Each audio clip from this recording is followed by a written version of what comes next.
ॐ सहना भवतु सहनौ भुनक्तु सह वीर्यं करवावहै तेजस्विनावधीतमस्तु मा विद्विषावहै।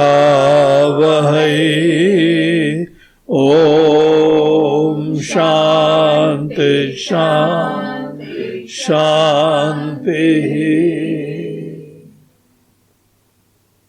किं ज्योतिस्तव भानुमान हरिणे रात्रौ प्रदीपादिकम् स्यादेवं रविदीपदर्शनविधौ किं ज्योतिराख्याहि मे चक्षुस्तस्य निमीलनादिसमये किं दीर्घयो दर्शने किं तत्राहमतो भवान् परमकम् ज्योतिस्तदस्मि प्रभो। अभी तक का जो प्रसंग चला है उसका रिकैप हम लोग करें कि एक स्टूडेंट आया है और किसी महात्मा जी से पूछ रहा है, महाराज जी हमको आत्म के ज्ञान के लिए स्ट्रेट फॉरवर्ड कोई मार्ग, कोई साधना कृपया बताइए। ऐसे प्रश्न के उत्तर में उसको वही स्ट्रेट फॉरवर्ड तरीके से महाराज जी ने बताया कि आप केवल एक प्रश्न को लीजिए और वो एक प्रश्न है कि किम ज्योति। अनेकानेक जो हम लोगों को अनुभव प्राप्त होते हैं, बहुत ही ईश्वर की कृपा है, विविध प्रकार की सुंदर दुनिया देखते हैं, अनेकों अच्छे लोग देखते हैं, संभावनाएं देखते हैं, लेकिन हमारा ध्यान सदैव जड़ चीजों पे लगा रहता है। कुछ न कुछ हमारे अंदर एक मोह विराजमान है कि हम बहिर्मुख रहते हैं और सदैव जड़ चीजों की तरफ ध्यान देते रहते हैं। बेसिकली सब हमारे गुरु लोगों को यही फंडामेंटल चेंज करना होता है। तो उसके लिए उन्होंने एक यहाँ पे उसको सूत्र दिया कि आप ये सदैव ध्यान रखिए। ऐसा नहीं है कि आप दुनिया में दूसरी चीजें देखो नहीं, अनुभव नहीं करो, ये हमने कहीं नहीं कहा है। हमने ये कहा है कि जो आप ये समस्त चीजें अनुभव करते हैं उसके साथ साथ इस चीज के बारे में जिज्ञासा रखो। किम ज्योति। जिस प्रकाश से हम ये पूरी दुनिया देखने का सामर्थ्य प्राप्त कर रहे हैं, आशीर्वाद प्राप्त कर रहे हैं, उसमें सजग रहना वो ही एक टर्निंग पॉइंट बनता है। तो किम ज्योति, ये हम इतनी सुंदर दुनिया देख रहे हैं, अनुभव कर रहे हैं, इतनी सुंदर है कि हम इसी के लिए ही मोहित हैं, लिटरली पागल है। पागल नहीं है आप लोग, मगर तो भी लिटरली पागल है। क्यों लिटरली पागल है? क्योंकि इसके अलावा हम दूसरी तरफ ध्यान नहीं देते। किसकी कृपा से मिल रहा है वो भी नहीं ध्यान देते। हम तो बस बोलते हैं भगवान आन दो, जो कुछ आप दे रहे हो भगवान कृपा बरसती रहे। अरे कृपा बरस ही रही है भैया, और कौन सी बरसे। लेकिन तो भी हमारी कुछ प्राथमिकताएं ऐसी हो गई हैं कि हमको और भी आशीर्वाद सतत मिलता रहे। यही हमारे अंदर की प्रधानता है, प्राथमिकता ये हो गई है।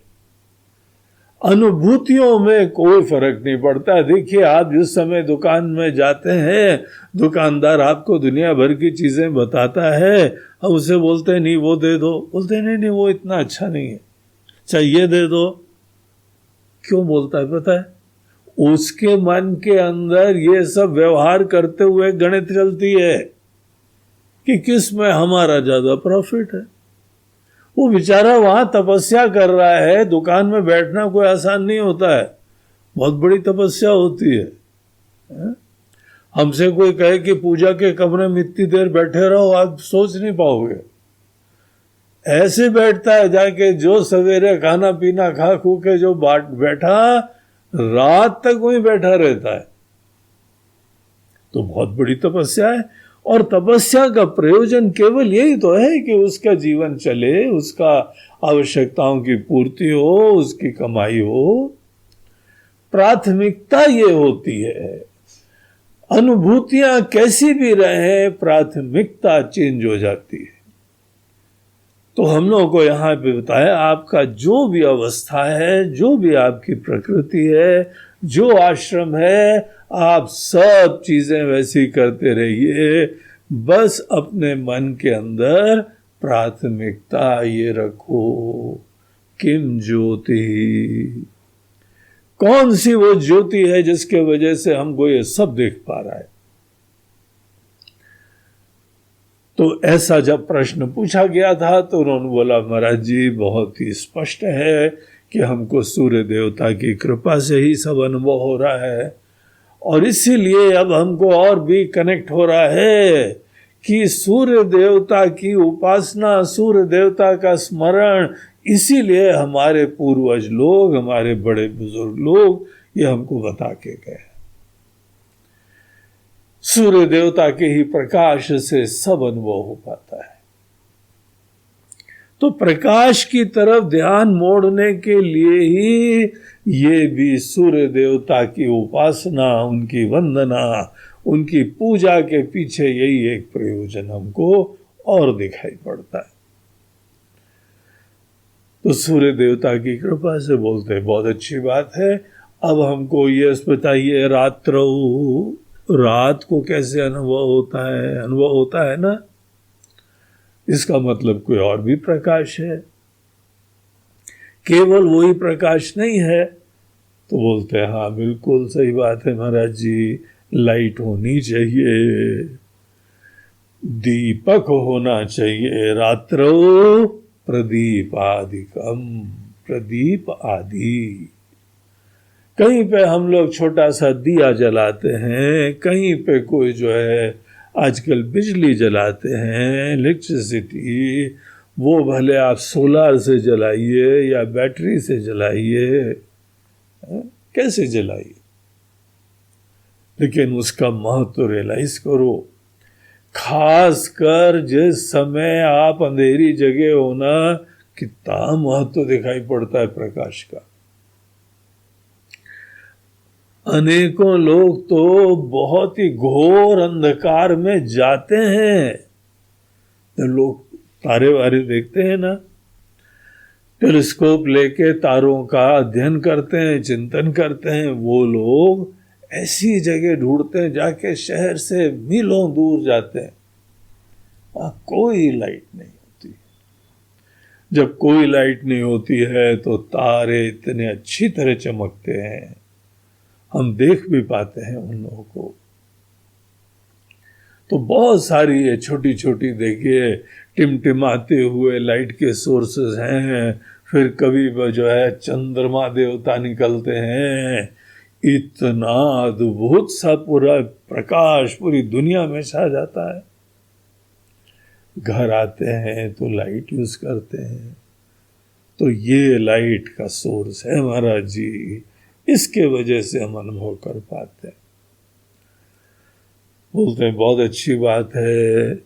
अब हमको तुम एक और प्रश्न, हम लोग यहां तक कल पहुंचे थे कि रवि दीप दर्शन विधौ किम ज्योति। अब ये थोड़ा सा सूक्ष्म पॉइंट बताया था। कि हम लोगों को ये सूर्य देवता दिखाई पड़ते हैं और रात को प्रदीप आदि ये ज्योति के सोर्स दिखाई पड़ते हैं, हमको किस प्रकाश में दिखाई पड़ते हैं? अब जनरली हम लोग जब बहिर्मुख रहते हैं ना तो उतना ध्यान नहीं देते। ये पॉइंट की तरफ जिसका ध्यान अच्छी तरह से गया वो वास्तविक ज्योति की तरफ मुड़ने लगेगा। तो ये बहुत अच्छी तरह से उसने विचार करा। बोलते हैं कि ये आपका प्रश्न पहले तो हमको समझने दो। सूरज और प्रकाश को हम लोग क्या सोचते हैं, इन्हीं के प्रकाश से हम देख रहे हैं। सूर्य देवता ही बाहर के विषय प्रकाशित करते हैं तभी देखते हैं, लाइट आदि विषय प्रकाशित करते हैं तो ही हम देखते हैं। यहां गुरु जी का प्रश्न जो है वह यह है कि आप रवि और प्रदीप आदि को कैसे देखते हैं? तो उन्होंने बोला कि अच्छा महाराज जी, अब हमको समझ में आया, आप हमारी ही इंद्रियों की तरफ ध्यान मोड़ रहे हैं। अगर हमारे आंख ना हो तो हम ये सब चीजें देखे ही नहीं। बोलते हैं वेरी गुड, तुम बहुत अच्छे स्टूडेंट हो, तुम इमीडिएटली अपना लक्षणा प्रश्न जो है वो पकड़ पा रहे हो।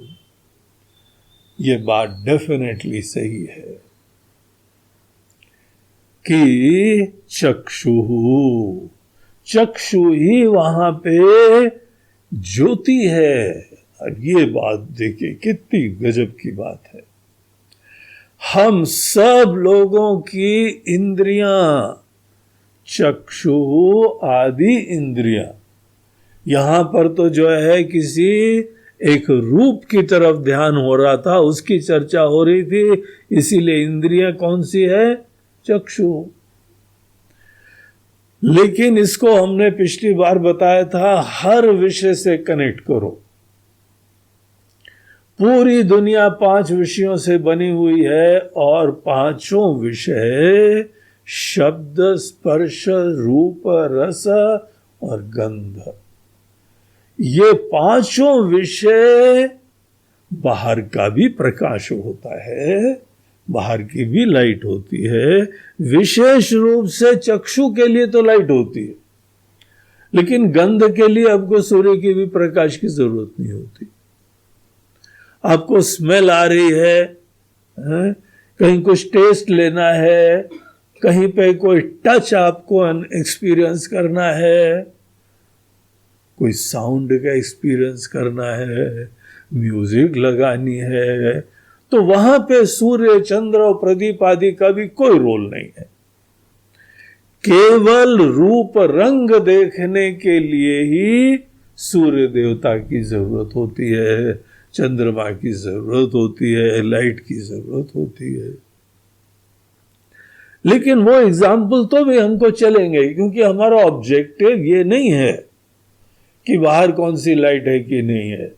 हमारा ऑब्जेक्टिव ये है कि इंद्रियों के अंदर एक चेतना व्याप्त होती है, चेतना निस्सृत होती है, चेतना जो है रिवील होती वहां से। तो हम लोग यही देख रहे थे पिछली बार कि हर व्यक्ति को अपने शरीर को एक घड़े की तरीके से देखें जिसमें अनेकों छेद विराजमान है, और जो चीज भी हमारी इंद्रियों की लाइन में आती है वही चीज हमको दिखाई पड़ती है। अगर आपकी इंद्रियों के दायरे में कोई चीज नहीं आएगी ना तो अनुभव भी नहीं होगी। एक सज्जन हमको बता रहे थे कि हमने कहीं पढ़ा, बोलते हैं वैज्ञानिकों ने ढूंढ निकाला कि सूर्य देवता के अंदर भी सतत जो है आवाजें निकल रही हैं, ब्लास्ट हो रहे हैं। और वो पता कौन सी आवाज है? ओम है। ये हम लोग के जो है हिंदुस्तानी वैज्ञानिकों ने नहीं कहा, हम लोग के वहां के लोग कहें, बोलते हैं आपके दिमाग में ओम ही घुसा हुआ है, आप हर जगह ओम ही सुनते रहते हो। ये विदेश के सब नासा के लोग, उनके ऊपर रॉकेट वॉकेट और विशेष सब इंस्ट्रूमेंट वो भेजते हैं, उन्होंने रिकॉर्ड करा। सतत सूर्य देवता के अंदर जो आवाज निकल रही है वो ओम की आवाज है, या ये कहो ओम जैसी आवाज है। लेकिन वो आवाज हम लोगों को नहीं सुनाई पड़ती है, हमारे कान के दायरे के अंदर वो नहीं आती है। हम लोगों का जो कान है वो एक पर्टिकुलर फ्रीक्वेंसी तक ही सुन पाता है। बहुत सूक्ष्म आवाज होगी, हम लोग नहीं सुन पाएंगे। लेकिन हाँ, अनेकों मशीनें हैं वो सुन पाती हैं, उनको ऐसा सूक्ष्मता से बनाया गया है कि वो देख पाती हैं। चीज बहुत दूर हो जाए तो हम नहीं देख पाए, बहुत पास हो जाए तो हम नहीं देख पाए। इसीलिए हम लोग को माइक्रोस्कोप की जरूरत पड़ती है, टेलीस्कोप की जरूरत पड़ती है। ये इसीलिए पड़ती है क्योंकि चक्षु के दायरे में आना पड़ता है, कान के दायरे में आना पड़ता है, नाक के दायरे में आना पड़ता है। अब अनेकों पशुओं को देखिए, उनके नाक के दायरे में अनेकों चीजें आती हैं जो हम लोगों के दायरे में नहीं आती, हम लोगों को कुछ पता ही नहीं चलता है। पुलिस डॉग्स देखिए, कैसे जो है एक छोटा सा कपड़ा, रुमाल किसी का छूट गया, उसको सूंघ के एकदम पहुंच जाते हैं उसके पास। उसको ट्रेल दिखाई पड़ती है, पूरी स्मेल की ट्रेल दिखाई पड़ती है, लेकिन हमारे दायरे में नहीं आती। हम लोगों को जो जो अनुभव होता है उसके लिए कुछ बाहर भी सहयोग चाहिए, लेकिन बेसिकली हर इंद्रियां प्रकाशक होती हैं। ये बहुत ही सुंदर चीज है। आप अगर प्रकाश की तरफ बढ़ना चाहते हैं तो ये साधना की तरह दी जा रही है कि सतत जब भी कोई अनुभव करो तो फिर ये चीज का ध्यान रखो, आपकी इंद्रियां एक ज्योति स्वरूप चीज है, प्रकाशक है, सोर्स है ज्योति की, जिसके द्वारा बाहर के विषय हम देख पा रहे हैं। हम लोग इतने ऑब्सेस्ड हैं बाहर की चीजों में, रंग है, राग है, द्वेष है, महत्व है उन चीजों का, कि इस प्रोसेस में ये चीज की तरफ ध्यान नहीं जाता है। हम प्रकाशक हैं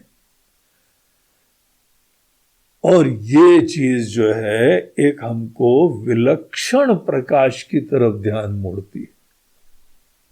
वो कौन सा प्रकाश है? चेतना का प्रकाश है। इंद्रियों के अंदर जो लाइट निकल रही है वो ऐसी कोई लाइट नहीं है जैसे कि कोई टॉर्च वॉर्च में निकलती है, लेकिन लाइट डेफिनेटली निकल रही है। और वो लाइट कैसी है? चेतना का प्रकाश है।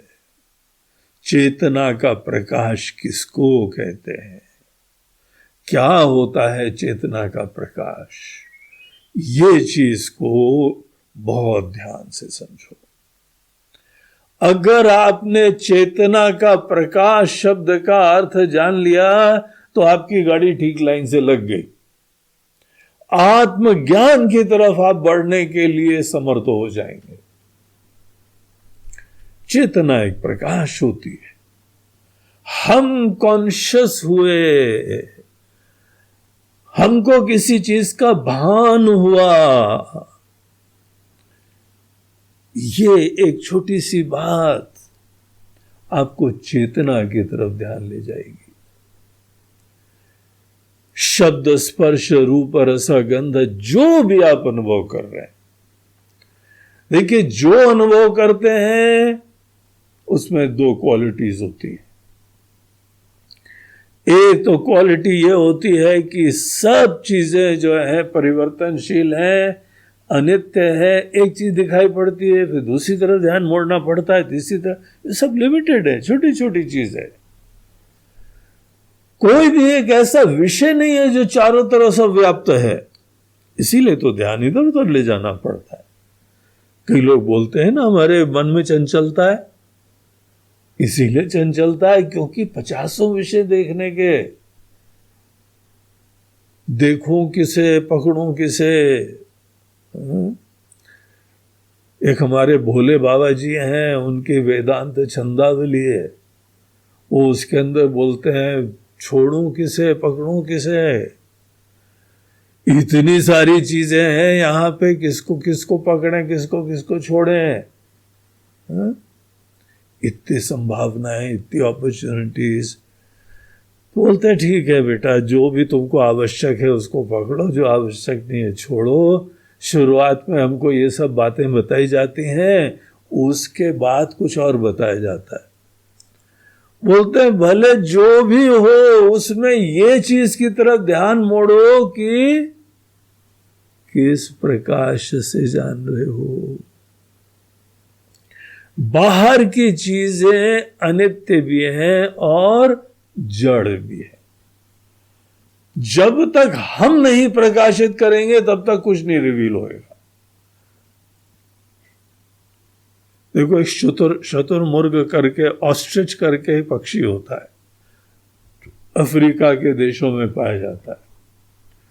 जब कोई दुश्मन उसके ऊपर अटैक करता है ना, पहले वो भागेगा, या कई बार वो खुद भी दौड़ाता है, बहुत तेज दौड़ता है, 2 पैर का होता है, ऐसे दंदनाता हुआ दौड़ता है कि अनेकों गाड़ियां नहीं दौड़ पाती उतनी तेज।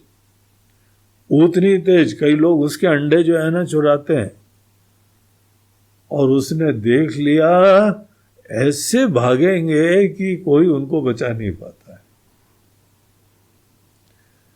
पहले डराएगा भी, कई बार फिर समझ जाएगा इससे हम नहीं निपट सकते तो भागेगा भी, और एक समय आता है अपने आप को बचाने के लिए वो एक विचित्र काम करता है, खुद रेती में अपना मुंह डाल देता है। अब रेती में मुंह डालने से बेटा तुम कैसे बचोगे, उससे हमको दिख ही नहीं रहा है। तो वाह भाई वाह, कितने ज्ञानी हो, तुम्हारी आंखें बंद और दुनिया खत्म। बोलते महाराज जी हमारे लिए तो खत्म, हमको तो नहीं दिखाई पड़ रही। यहां पर भी कई बार कोई बहुत ही दिन, हफ्ते भर काम वाम करा, बोला चलो छुट्टी पे चलो। कहां जाना छुट्टी पे?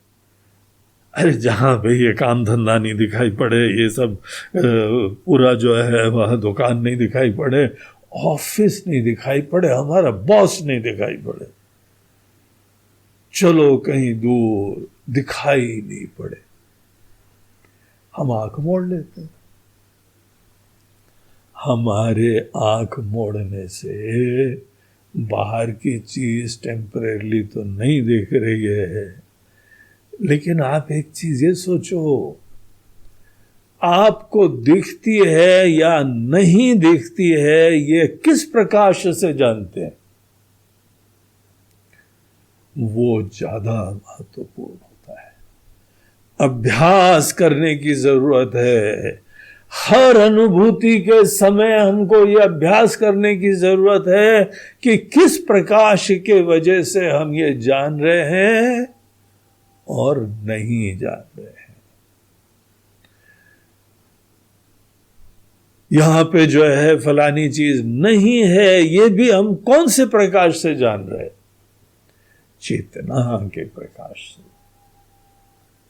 चेतना की सत्ता, चेतना का एग्जिस्टेंस सतत विराजमान होता है, लेकिन हमारी अवेयरनेस में लाना होता है, हमारा ज्ञान का विषय बनाना होता है।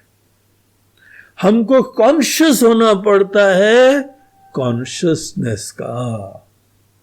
कॉन्शियसनेस के कॉन्शियस होने के लिए ही ये कदम हमको बताया जा रहा है कि तुम आँख से जब जब देखो बाहर की सुंदरता जरूर देखो।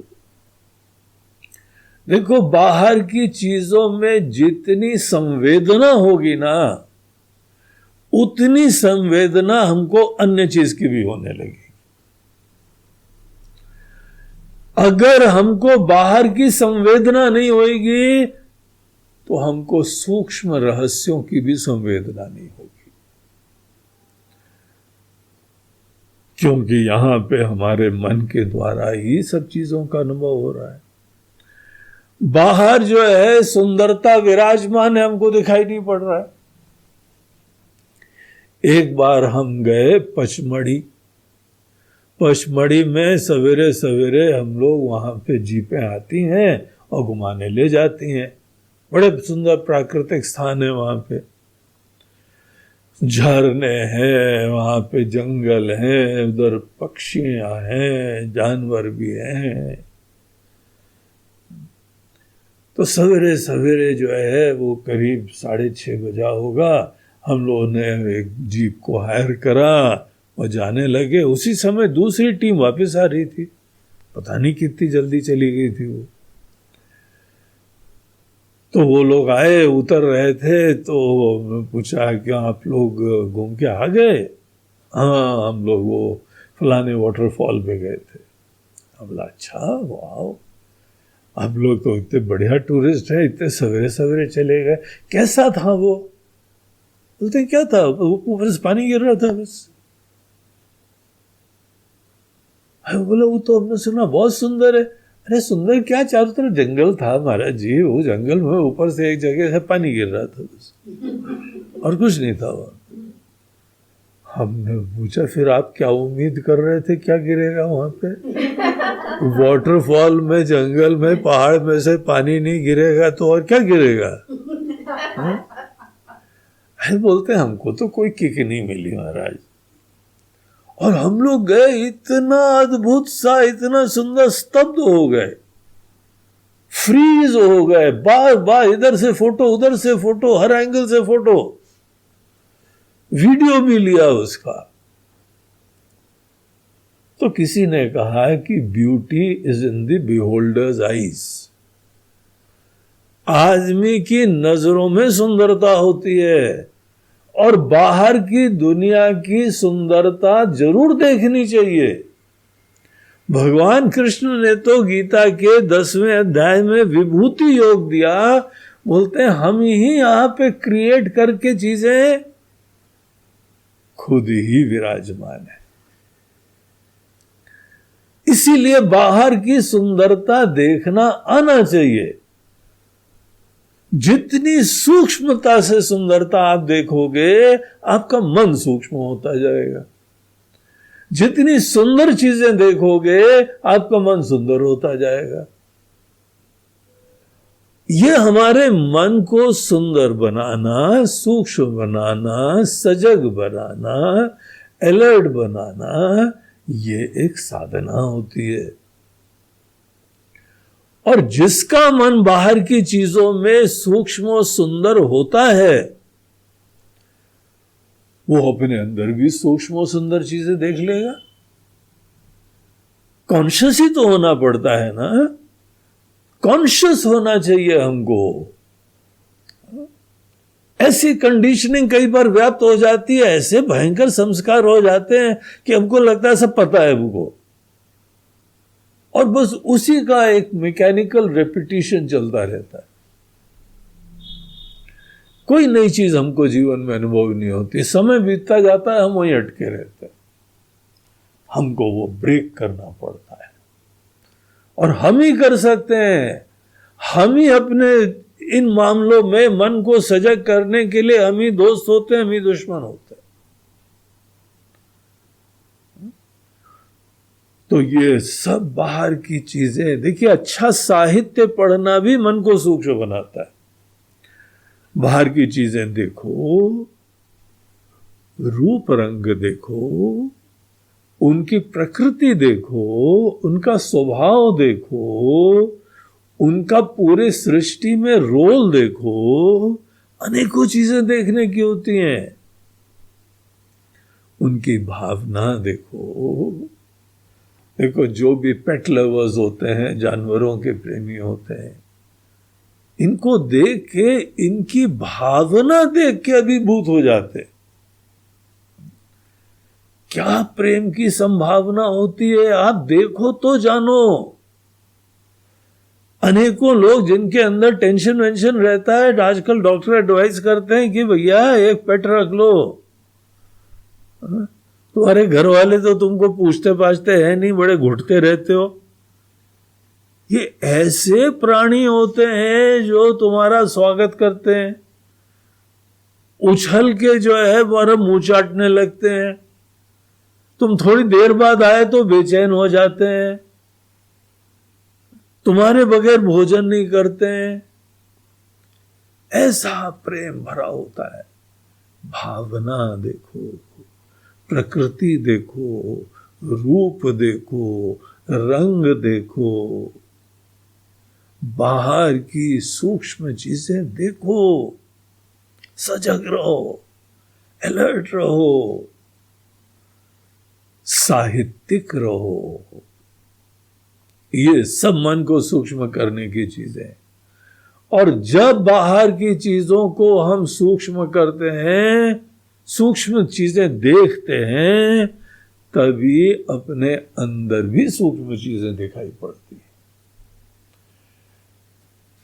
बाहर की चीजें देखते देखते यहां पर हम लोगों को सुझाव दिया गया है कि बाहर की चीजें देखते देखते ये भी देखना चालू करो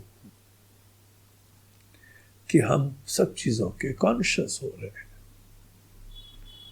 और ये चेतना किसी जड़ विषय से नहीं आती है,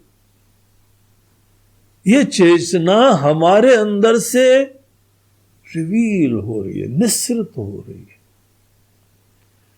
देखिए इससे हमारा क्या परिचय प्राप्त होता है, हम ही चेतना है, चेतना का प्रकाश हमसे निकल रहा है। संसार के बंधनों में पड़ने का एक बहुत बड़ा कारण अपने आप को जड़ समझना होता है। देहात्म बुद्धि हमारे संसार के लिए कारण होती है और देह जड़ होता है। अपने आप में देह बड़ी सुंदर चीज है, ईश्वर की अद्भुत कृति है। राम जी भी बोलते हैं बहुत बड़े भाग हैं कि तुमको ये मिला है, अपनी प्रजा को बता रहे थे। तुमको बड़ा सौभाग्य का अनुभव होना चाहिए कि तुमको ये मनुष्य शरीर मिला है। लेकिन शरीर के अलावा ये तो देखो कि ये अपने आप में नश्वर है, छोटा है और जड़ भी है। जब हमारे अंदर अपने बारे में जड़ता की बुद्धि प्रदान हो जाती है ना, तब हम घोर संसारी बन जाते हैं। बाहर की चीजों पे पराधीन हो जाते हैं, डर डर के जीते हैं, असुरक्षा हो जाती है, क्योंकि मूल रूप से हम ये शरीर है। हमको यहां से ही आगे ले जाने के लिए ये जो कदम बताया जा रहा है ना कि चक्षु, तुम्हारे पास इंद्रियां हैं, इंद्रियों के वजह से हम सूर्य जानते हैं, इंद्रियों के वजह से हम चंद्रमा जानते हैं, इंद्रियों के वजह से हम अनेकों लाइटें जानते हैं, दीपक जानते हैं। Isn't it a fact? सौभाग्य है हमारा, ऐसे शास्त्र हमको मिले हैं जो हमको जगा रहे हैं एक नेक्स्ट लेवल के ऊपर। अब हम प्रकाश पुंज होके जीते हैं। यद्यपि अभी हमारा लेवल यही है कि हम इंद्रियों के धरातल पे हैं, लेकिन इंद्रियों के धरातल पे प्रकाश के स्रोत होके जीना एक बहुत बड़ा ट्रांसफॉर्मेशन है।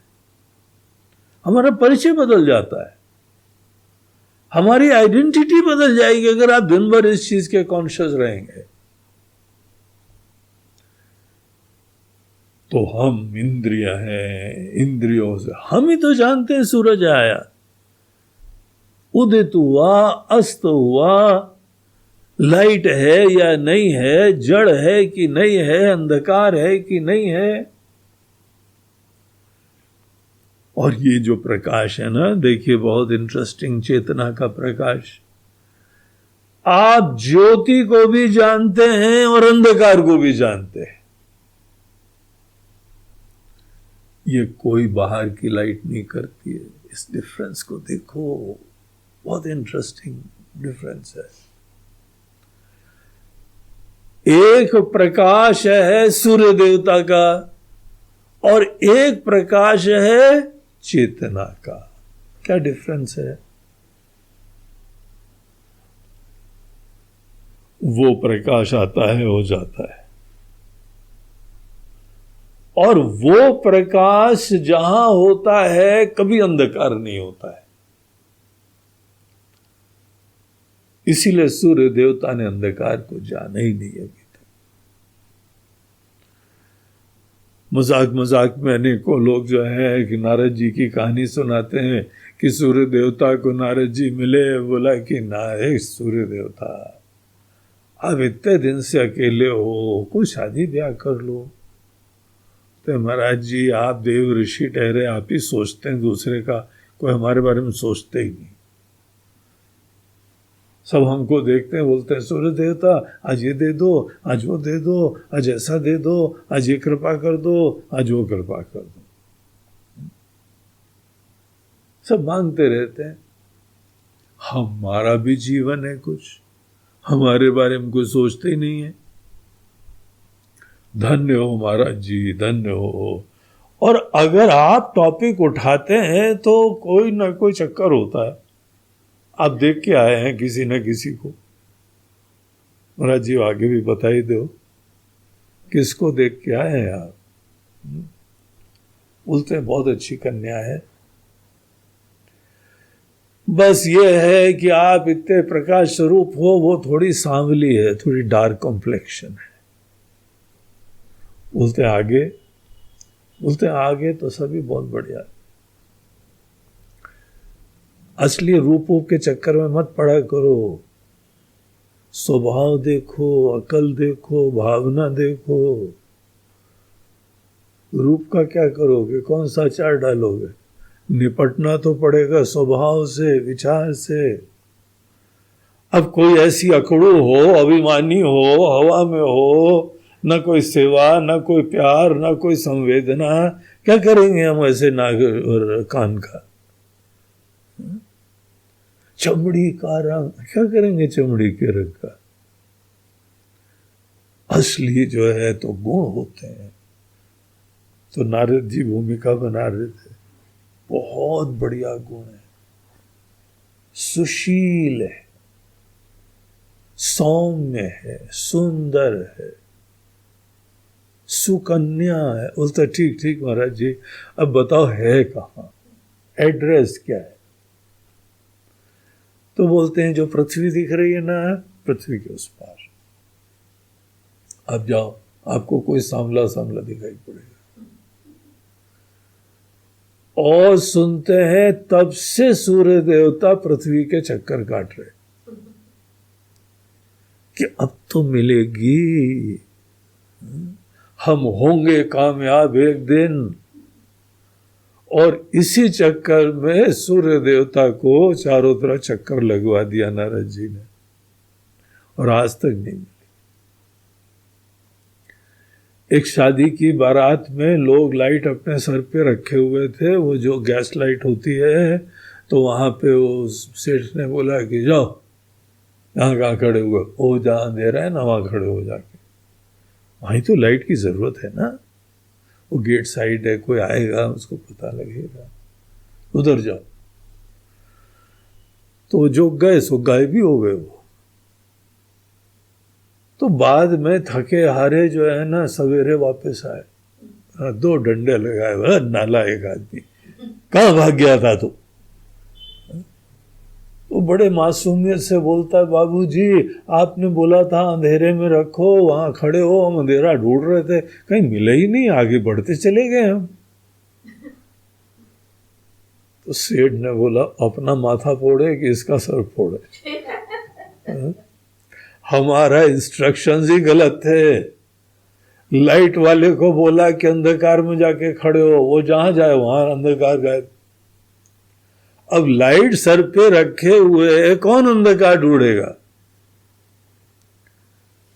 सूर्य देवता को कभी अंधकार नहीं दिखाई पड़ा है। सोचिए, उनकी डिक्शनरी में अंधकार शब्द ही नहीं है, रात शब्द नहीं है, सभी प्रकाश, ज्यादा प्रकाश कम प्रकाश। वैसे ज्यादा कम भी क्या होता होगा, हम तो कल्पना कर रहे हैं। प्रकाशवान की शब्दकोश में केवल प्रकाश ही प्रकाश। सूर्य देवता चांदनी रात के आनंद से वंचित है। सूर्य देवता अनेकों तारे टिमटिमाते हुए इसका दर्शन करने का सौभाग्य से वंचित है। अमावस से भी वंचित है। आज बाय द वे अमावस का दिन है। हम लोग घोर अंधकार देख सकते हैं सूर्य देवता को, अमावस पता ही नहीं। उनका शब्दकोश डिक्शनरी पूरी अलग है, तो वो भी उनको नहीं पता है।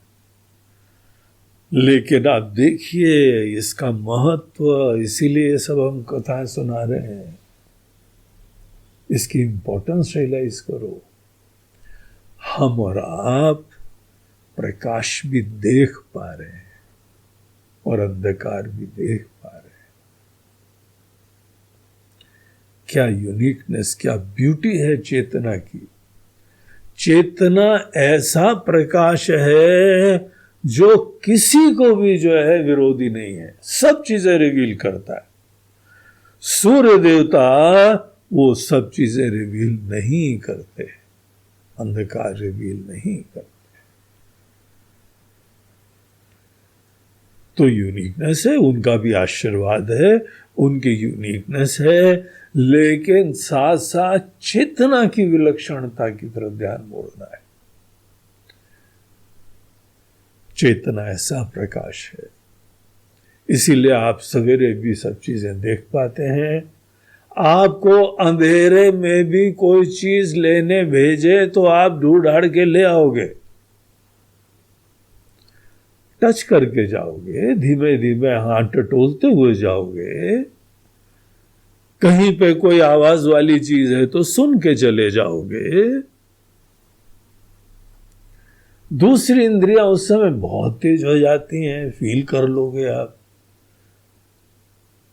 अंधे लोग देखो पूरा जीवन ही जी लेते हैं। हमको कोई चीज आंखों से नहीं दिखाई पड़ रही है भले, तो भी अनुभूतियां प्राप्त होती रहती हैं। और यहां हम लोग उसकी बात नहीं कर रहे हैं कि आंखें खराब है, आंखें देख पा रही हैं, आप तो भी अनेकों चीजों को अनुभव कर पा रहे हैं, क्योंकि यहां चेतना का प्रकाश विराजमान है। चेतना का प्रकाश ये ही एक महत्वपूर्ण एक जागृति है, एक एवोल्यूशन है, एक टर्निंग पॉइंट है। इसके बारे में कॉन्शियस होना चाहिए, इसके बारे में सजग होना चाहिए। आपकी पर्सनालिटी बदल जाएगी, आपका जीवन बदल जाएगा अगर आप इस चेतना के प्रकाश को ही अपने व्यक्तित्व का अंग मान लेते हैं। आप ही प्रकाशित कर रहे हैं सबको। और एक चीज आपको और बताएं, जब हम किसी चीज को प्रकाशित करते हैं तभी उसका अस्तित्व होता है। हम जब तक किसी चीज को प्रकाशित नहीं करें उसका अस्तित्व नहीं होता है। सोचो आप इस बात को। हम आपको कहें कि ये जो है गगबुगांग, क्या चीज, गगबुगांग। महाराज जी कहाँ है गगबुगांग? तुमने अभी तक गगबुगांग नहीं देखा? नहीं देखा। क्या जीवन है तुम्हारा, सब कचरा हो गया, सब जीवन बेकार हो गया। गगबुगांग। हाँ महाराज जी सुन लिया गगबुगांग, वह गगबुगांग क्या होता है? क्योंकि आपने देखा नहीं है, इसीलिए आपके लिए गगबुगांग नहीं है। गगबुगांग लौकी को कहते हैं।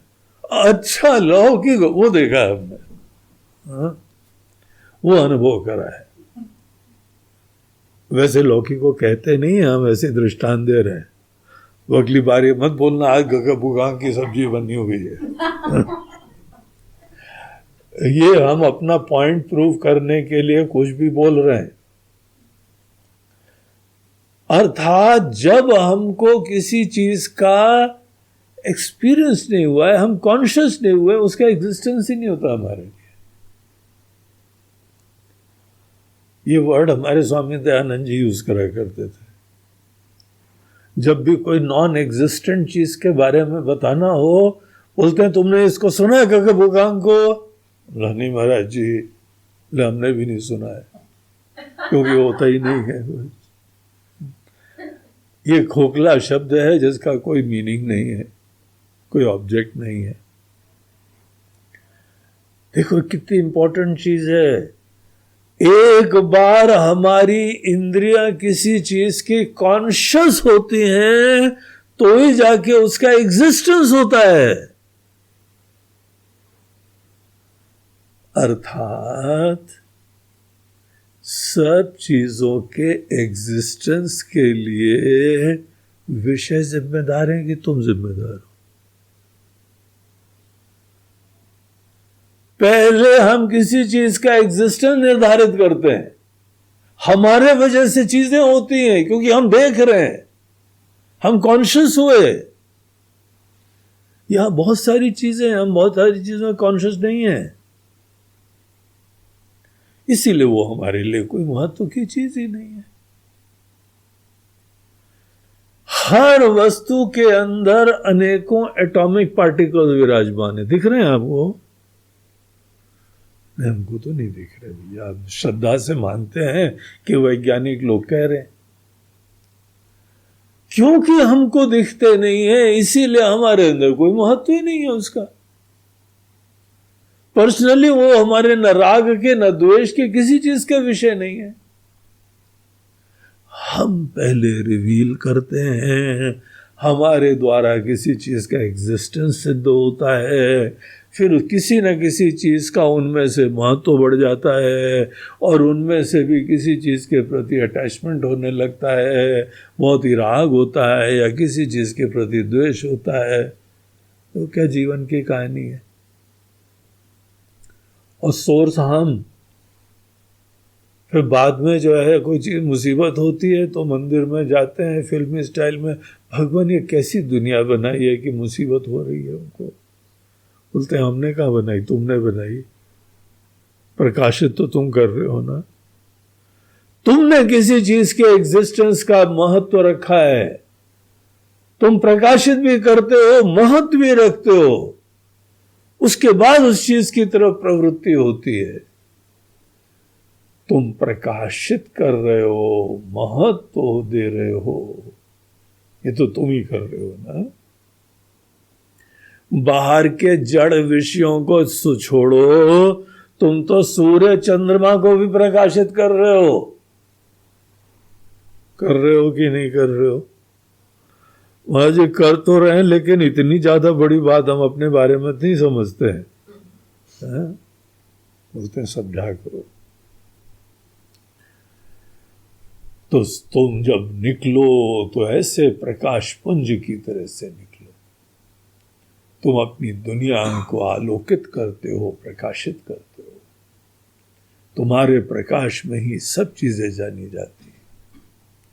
अपनी महिमा जानो, अपने महत्व समझो।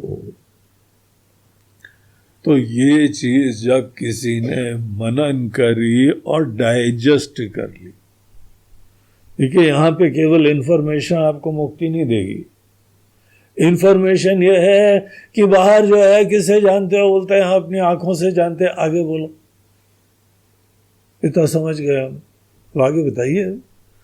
अब तुम्हारा जी अटक जाते हैं एक एक शब्दों में, अटकते क्यों रहते हैं आप? आगे बताइए जल्दी से, हमको इंफॉर्मेशन ज्यादा दीजिए। ये बात जो है ना आपको मुक्ति कभी नहीं देगी। इंफॉर्मेशन गैदरिंग मोक्ष का कारण नहीं होता है। इसके ऊपर मनन करिए।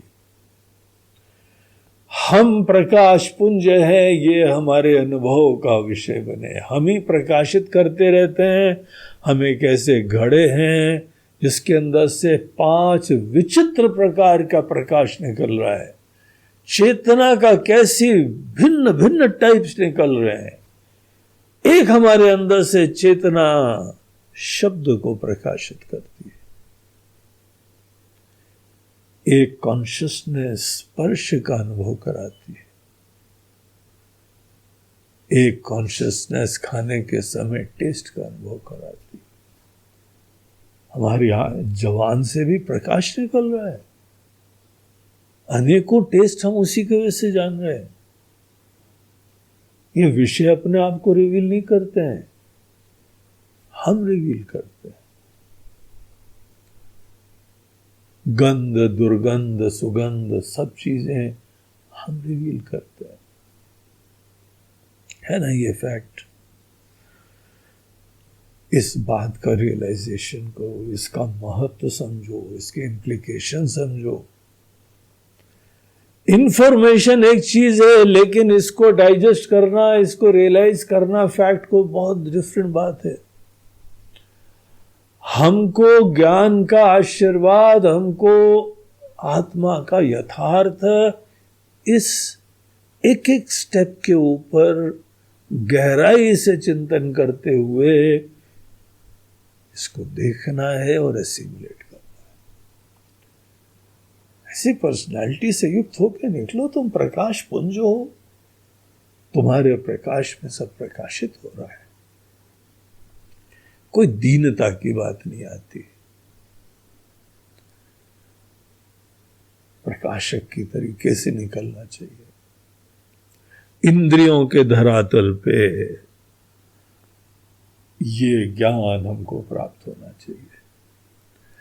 अब एक बार किसी ने अपने आप को ये प्रकाशमय इंद्रियां जान लिया, ऐसे व्यक्ति के लिए एक नेक्स्ट लेवल का क्वेश्चन आता है। तो बोलते हैं वो क्या क्वेश्चन है?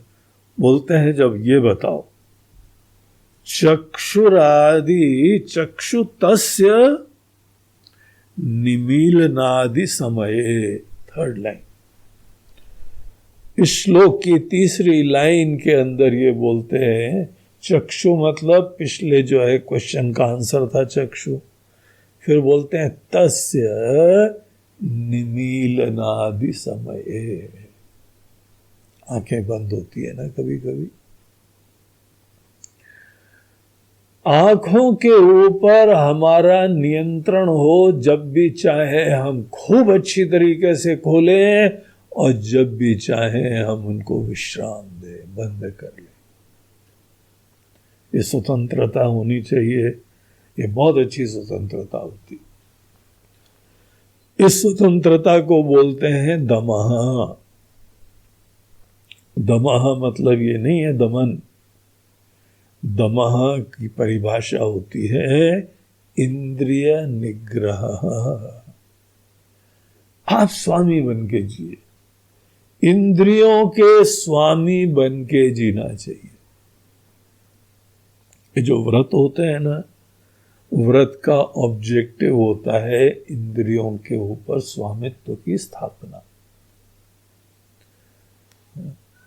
अब हम लोग चालाकी कर लेते हैं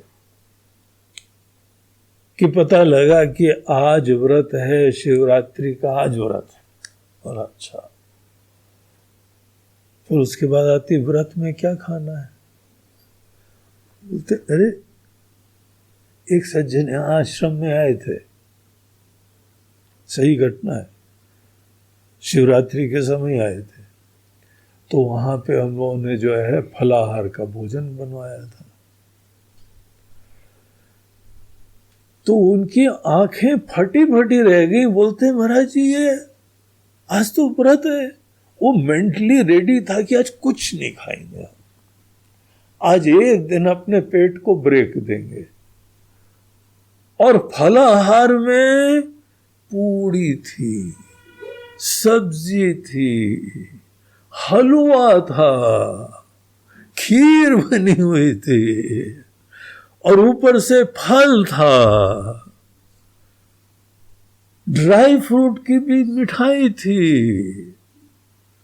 बोलते महाराज जी इतना तो हम डेली नहीं खाते हैं जितना आज हमने, वो भी रिच गरिष्ठ खाना। बोला नहीं ये सब व्रत का खाना है, व्रत का है। बोलते हैं ये कैसा व्रत हुआ भाई? नहीं, हमारा व्रत होता है कि हम आज एक निश्चय लेते हैं फलाना नहीं करेंगे। क्या नहीं करोगे? हम अन्न नहीं खाएंगे, बाकी सब खाएंगे। देखिए भगवान हमने यही प्रॉमिस करा है कि आज अन्न नहीं खाएंगे, लेकिन ऐसा नहीं है कि कुछ नहीं खाएंगे। व्रत के ऑब्जेक्टिव होते हैं कि हमको एक दिन ब्रेक देना चाहिए, पेट को रेस्ट देना चाहिए, पानी वानी पिला लो, अच्छी तरीके से डिटॉक्स हो जाता है बॉडी। अब यहां पर अगर हम नहीं करेंगे ना तो किसी नेचुरोपैथी के स्थान में जाएंगे, वहां पे जो है हजारों देके फिर वहां व्रत करेंगे जाके। अभी एक सज्जन यहां से गए थे, बेंगलोर के पास एक जिंदल नाम की जगह। उसने गुरु जी जिंदल से होके आ रहे हैं, हमारा 2 किलो वेट कम हो गया है। बोला क्या करा वहां पे? बोलते हैं वहां पे आप ये मत पूछो क्या करा, कि पूछो क्या नहीं करा है। क्या खाया है ये मत पूछो, क्या नहीं खाया है ये पूछो। तो वहां केवल यही करते हैं, ये भी मत खाओ, ये भी मत खाओ, ये भी मत खाओ। थोड़ा तो ब्रेक दो। अगर हम सिधाई से, कायदे से, सच्चाई से व्रत कर लेना तो जिंदल विंदल जाने की हमको जरूरत नहीं पड़े। हम बदमाशी करते हैं, चालाकी करते हैं।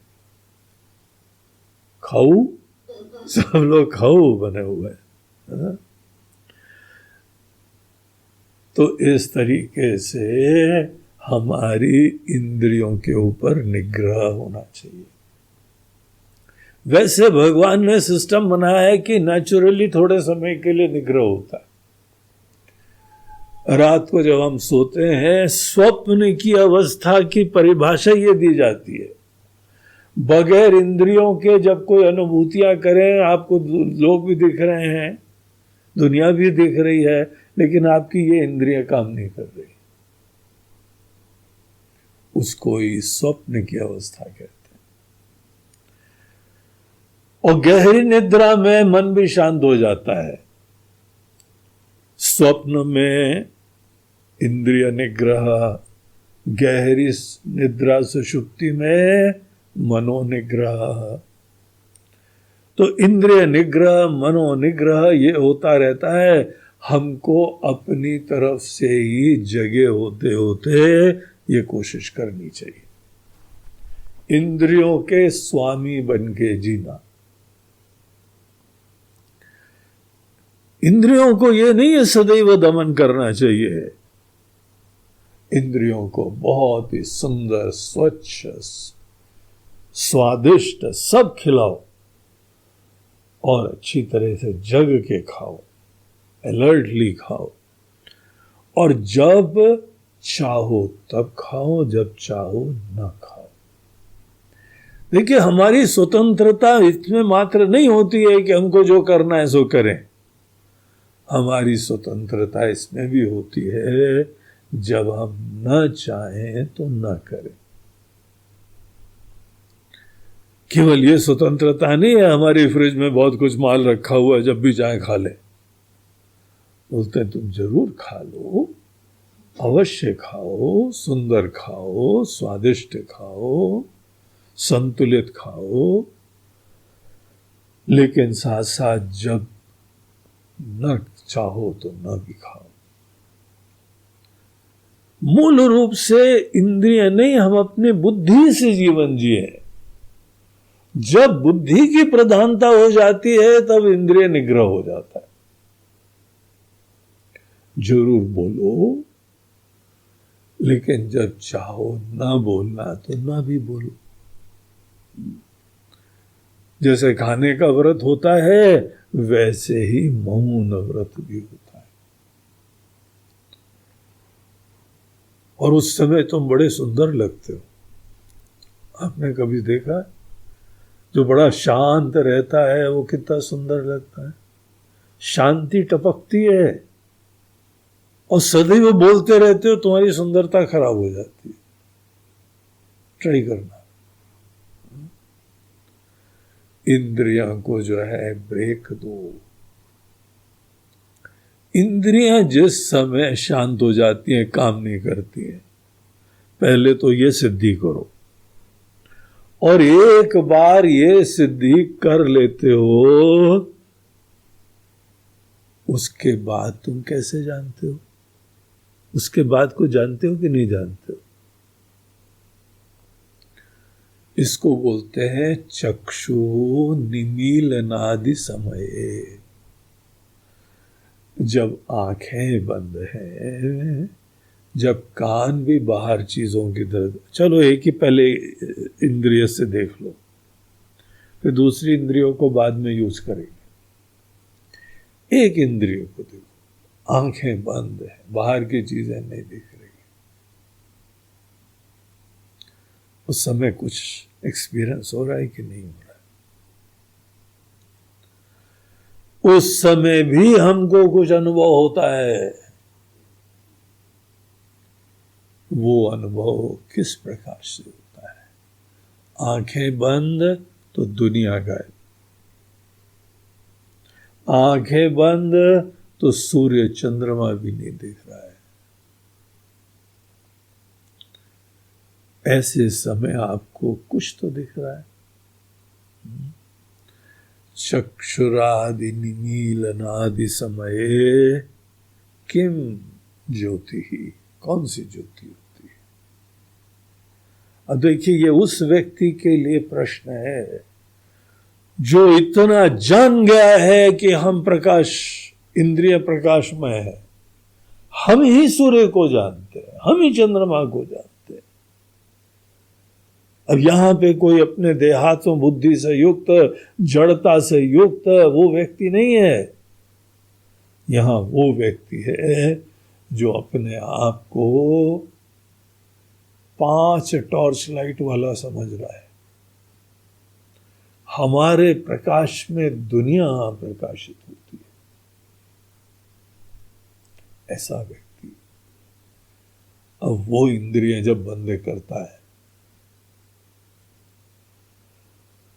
तो उसको क्या यहां निश्चय होता है?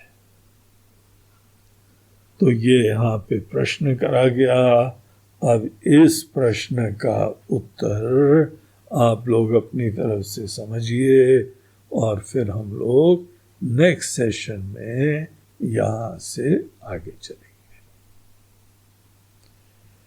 ओम पूर्णमदः पूर्णमिदं पूर्णात् पूर्णमुदच्यते पूर्णस्य पूर्णमादाय पूर्णमेवावशिष्यते। ओम शांति शांति शांति।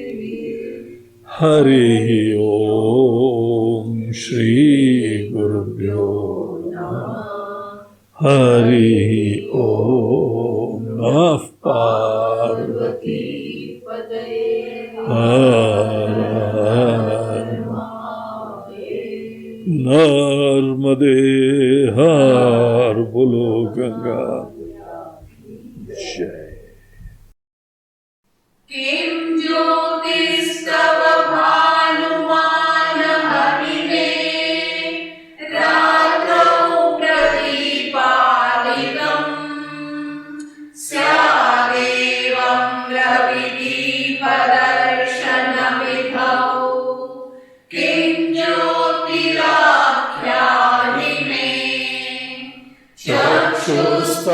विमीलनादिसमये